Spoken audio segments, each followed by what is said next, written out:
Have you guys ever felt off, just not okay? Like you don't know what words to express your emotions, or you don't even know if you have words to express what you're feeling? I know that I have. This is whenever I want to create the most. Today I want to talk to you guys about art therapy, what it is, what it helps, and how it helped me. Art therapy is a combination of talk therapy or psychotherapy and some form of visual arts.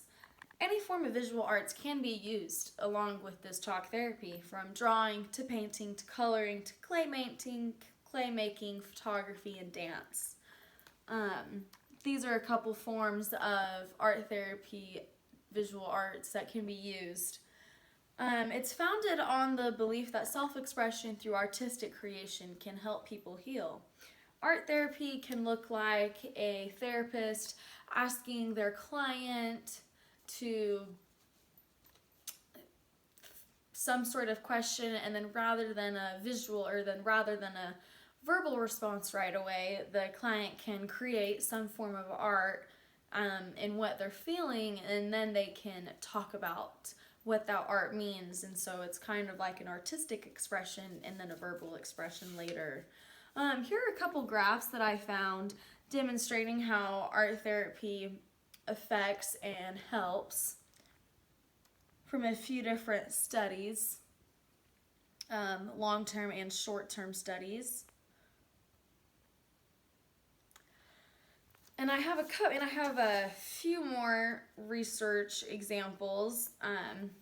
There are two examples I'm going to use. They prove that anxiety is relieved from art therapy. They use STAI test, a state trait anxiety inventory test. This is a standard anxiety test, kind of measures the levels and depths of it.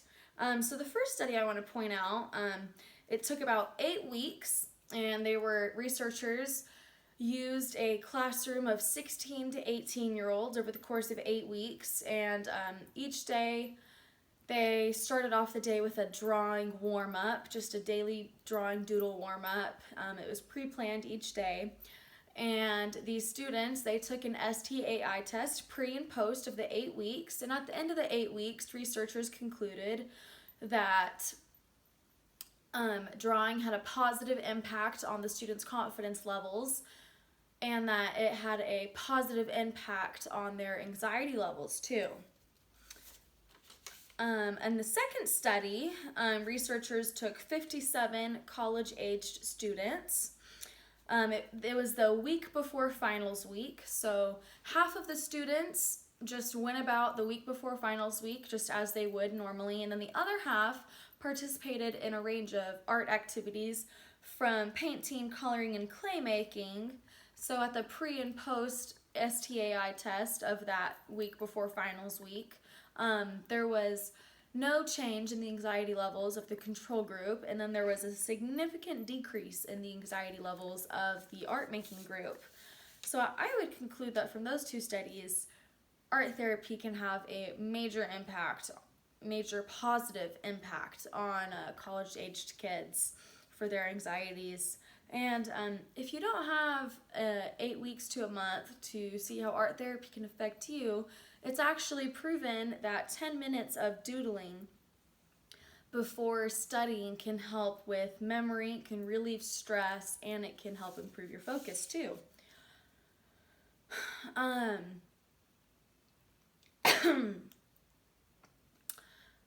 Art therapy can also help with PTSD. There's something about art, I think it becomes a pillow of comfort between your conscious and subconscious. In Tripp's research article, they say that traumatic memory is frozen, vague, and often encoded in imagery and sensation. Art making has been found to help clients convey the unspeakable acts of their trauma. Now, this may sound a little bit dramatic, but I think there's always words tied around our traumas that we don't really know how to express. I know that for me, art therapy has had a major benefit on my own personal traumas. I remember my junior year, I enrolled in an AP Studio 2D art course, and my medium was photography.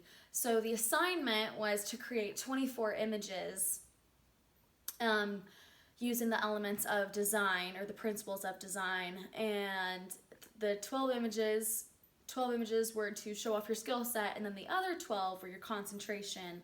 And these images had to tell a story and have flow and depth to their image. And I remember I was trying to think of what to shoot and how to convey meaning in my pictures, and then I realized that my own traumas could probably make a great picture story. So without even realizing it, I had enrolled in an art therapy course, and without realizing it, my art teacher became my art therapist. I remember after every image I shot, we would discuss what it meant, the message I was trying to convey, what the colors meant, what the angle of the shot meant, just all of it, really.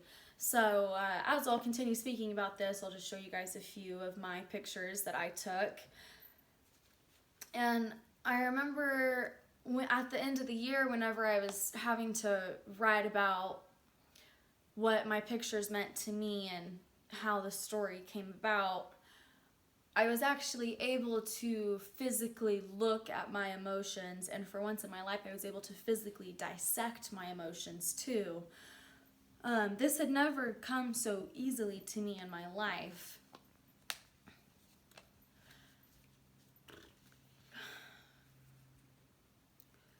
I think art therapy really helped me process things a lot faster than I would have normally processed them.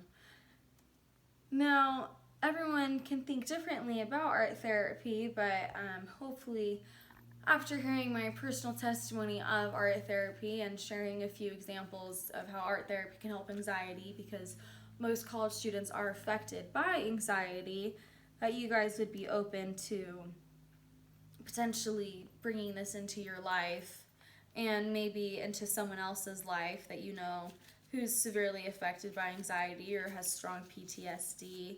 Maybe they can use this in their own life. Maybe you don't want to embark on a whole journey of self-discovery using art therapy, but if you did, you would have a lot of really cool pieces to hang up in your house later on.